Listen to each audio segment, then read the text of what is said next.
Hi అండి, అందరికీ నమస్కారం అండి. ఫ్రెండ్స్, మనకి ఇప్పుడిప్పుడే ఉద్యోగులకు సంబంధించి మరొక ముఖ్యమైన అప్డేట్ అయితే వచ్చిందండి. ఇక్కడ చూసుకున్నట్లయితే రాష్ట్రంలోనే సచివాలయ ఉద్యోగుల సమస్యల పరిష్కారానికి కమిటీ ఏర్పాటుకు కృషి చేస్తున్నట్లు ఉద్యోగ సంఘాల ఐక్యవేదిక చైర్మన్ కేఆర్ సూర్యనారాయణ చెప్పారు. సచివాలయ ఉద్యోగులకు స్పష్టమైన సర్వీస్ రూల్స్ రూపొందించి తక్షణమే పదోన్నతులు కల్పించాల్సిన అవసరం ఉందని పేర్కొన్నారు.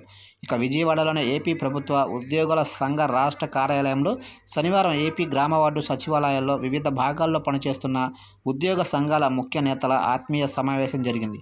సమావేశంలో సూర్యనారాయణ మాట్లాడుతూ సచివాలయ వ్యవస్థలోనే లోపాలను సరిదిద్దడంతో పాటు వీరిపై మాతృశాఖ అజమాయిషీ మాత్రమే ఉండేలా చూడాల్సిన అవసరం ఉందన్నారు. ఇక ఇదే క్రమంలో యూనిఫామ్ విధానం రద్దు చేయాలని ప్రభుత్వాన్ని కోరారు. గ్రామ వార్డు సచివాలయ ప్రభుత్వ ఉద్యోగుల సంఘ రాష్ట్ర అధ్యక్షుడు షేక్ అబ్దుల్ రజాక్ మాట్లాడుతూ సచివాలయం ఉద్యోగులకు నేషనల్ ఇంక్రిమెంట్లు ఇవ్వాలని డిమాండ్ చేశారు.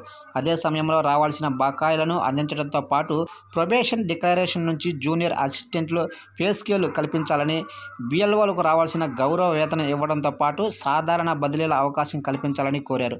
రాష్ట్ర ప్రధాన కార్యదర్శి కోన వెంకట సత్యనారాయణ మాట్లాడుతూ వార్డు పారిశుద్ధ్య పర్యావరణ కార్యదర్శుల వేళలపై ప్రభుత్వం ఇచ్చిన జీవో 423 రద్దు చేయాలని డిమాండ్ చేశారు. ఇక అమోనిటిష్ కార్యదర్శులు, ఇంజనీరింగ్ అసిస్టెంట్లకు ఇంజనీరింగ్ శాఖల్లో విలీనం చేసి పదోన్నతులు కల్పించాలన్నారు.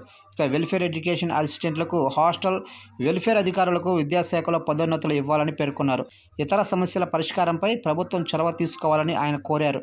కార్యక్రమంలో ఏపీ ప్రభుత్వ ఉద్యోగుల సంఘ రాష్ట్ర కార్యనిర్వహణ కార్యదర్శి G Nagasai, commercial tax association రాష్ట్ర ప్రధాన కార్యదర్శి జిఎం రమేష్, సచివాలయ సంఘ రాష్ట్ర కార్యదర్శి లక్ష్మీనారాయణ, కోశాధికారి నాగేశ్వరరావు, వివిధ విభాగాలు 12 శాఖలకు చెందిన సంఘాల నాయకులు మధులత, సుధా, అశ్వర్ధ, పీటర్, మురళి, మరీదాసు, షణ్ముఖ్, హేమంత్, సాయిచంద్, రాజారెడ్డి, ఫణేంద్ర, గోపీనాథ్, మణికంఠ, నవీన్, రమేష్ తదితరులు పాల్గొన్నారు.